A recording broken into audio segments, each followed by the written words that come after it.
Boa tarde, pessoal. Estamos aqui de volta, eu e o Dr. Edilson Rubensberg. Hoje ele é o nosso consultor jurídico aqui em Sete Lagoas, Minas Gerais, no Brasil.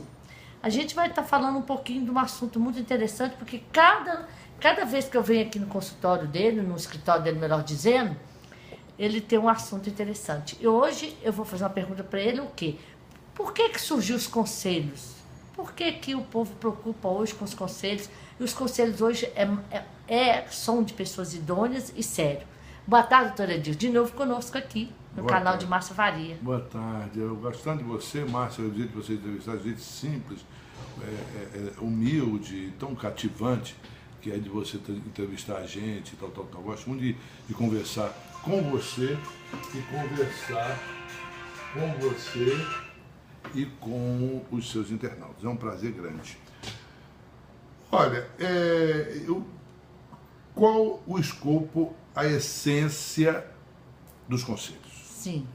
É a participação na sociedade, na vida, na organização social.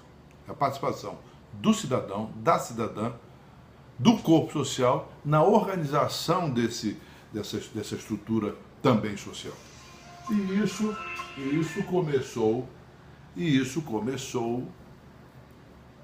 já começou a tomar vulto em 1988, com a nossa Constituição Cidadã, a Constituição Democrática de 1988. Né? E de lá vem essas normas constitucionais que dependem de regulamentação, né, que dependem de leis complementares. Ao longo da história da Constituição de 88, essa legislação complementar à Constituição vem sendo, desculpe, eu vou desligar o celular que fica mais fácil. Vem sendo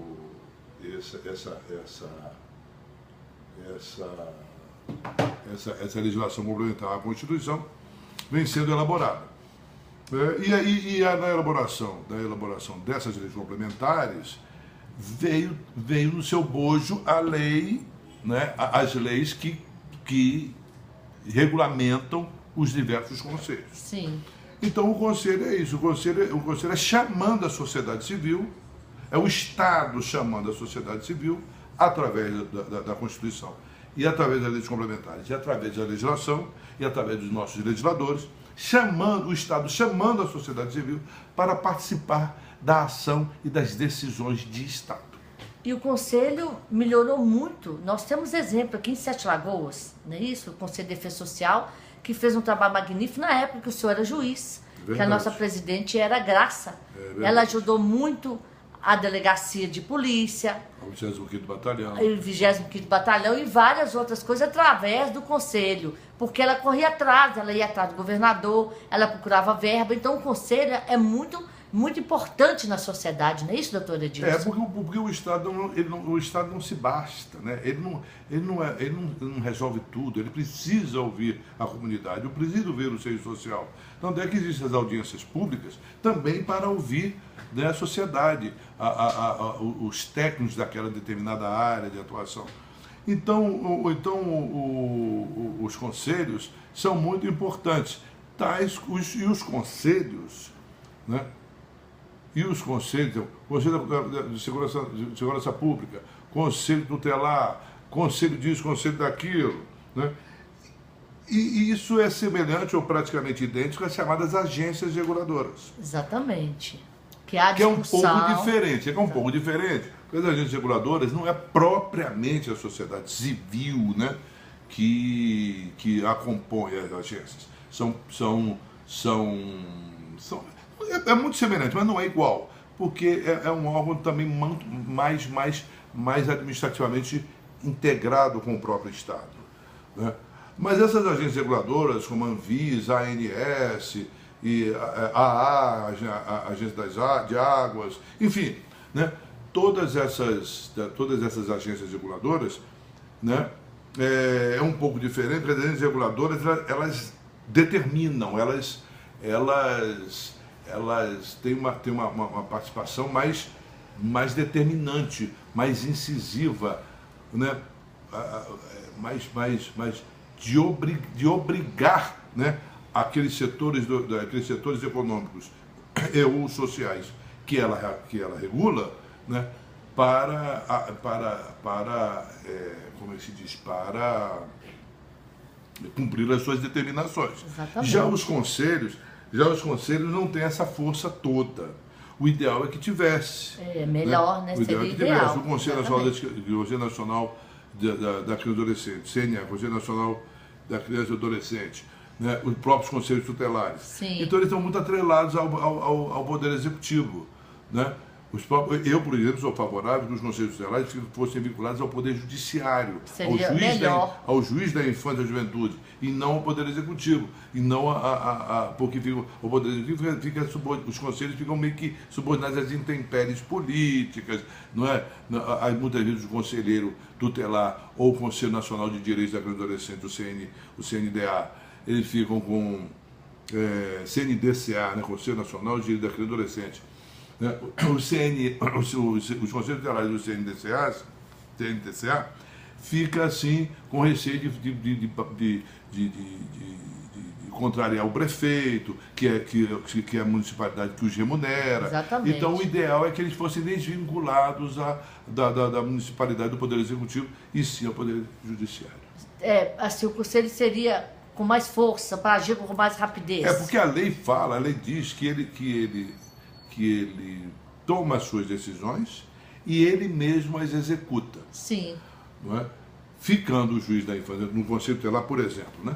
Ficando o Poder Judiciário, o juiz da infância e juventude, como uma instância recursal, por exemplo, semelhante a uma instância recursal, quando o cidadão ou a cidadã não se conforma com uma determinada decisão tomada pelo Conselho Tutelar. Então o recurso, a princípio, é o juiz da infância e juventude da comarca. E assim, semelhantemente, ocorre nos demais conselhos. Mas diferentemente das agências reguladoras, que têm um poder de fiscalização e de atuação mais incisivo, né, mais cogente, com poder, inclusive, de exigir o cumprimento da sua norma, independentemente, com uma significativa independência em relação à pasta ministerial a que ela esteja vinculada, né? Já nos demais conselhos sociais, nem tanto, né? Porque, muito embora a legislação faça isso, mas, infelizmente, não as suas decisões, as suas decisões servem muito mais de sugestões do que de decisões. Mas é uma evolução e, quem sabe, uma das metas que eu tenho, se essa nossa pré-candidatura for adiante mesmo e vingar conforme a gente está orando que isso dê certo mesmo, uma das coisas que eu quero levar ao debate do plenário, Sim, ao debate da casa, é exatamente dar mais força aos conselhos, semelhantemente ao que ocorre nas agências reguladoras, e, no caso específico do Conselho Tutelar, desvinculá-lo do Poder Executivo Municipal para vinculá-lo ao Poder Judiciário, mais precisamente à Justiça da Infância e da Juventude, sem que esse mesmo Conselho Tutelar perca a independência e o poder, digamos assim, né, de cumprir as suas próprias decisões, de executar as suas próprias decisões. E com isso, ele tendo mais poder, ele pode também fazer leis. Influir e fazer leis. Influir, não digo fazer leis, mas influir e sugerir a mudança na legislação, no aprimoramento dessa legislação. Isso é muito importante, viu, gente? Olha para você ver. A gente está falando sobre conselhos, da importância do conselho na vida do cidadão de bem, porque o conselho ele é formado com várias pessoas da sociedade, da polícia militar, da polícia civil, da comunidade em todo. Então isso é importante. Se o conselho passar a ter mais poder, pode melhorar muito a nossa comunidade em si, né, doutor Edilson? É verdade. E embora não tenha propriamente a ver com o nosso tema da conversa de hoje, do nosso papo de hoje, que é o conselho, mas eu vou ter a oportunidade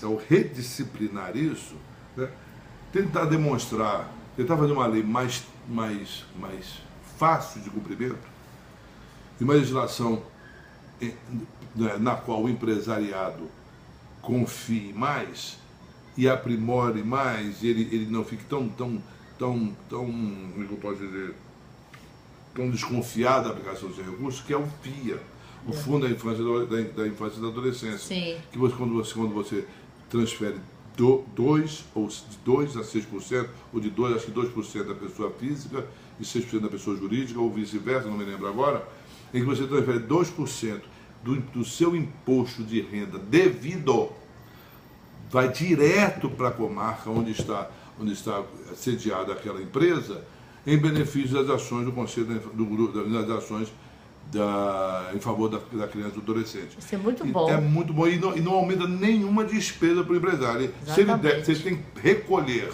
vamos supor, se ele tem que recolher R$100 de imposto de renda na sua declaração anual, se a declaração 20 ele coloca à disposição do Conselho da Infância, do Conselho da Infância e da Adolescência, daquela comarca. Da juventude. E que a utilização desse recurso, que é o que o empresariado fica desconfiado, né? Se esse dinheiro, ele prefere mandar o dinheiro, aquele recurso, para o Tesouro Nacional, do que deixar aqui e ao invés de ser desviado aqui na presença dele. É complicado. Agora, então, mas a gente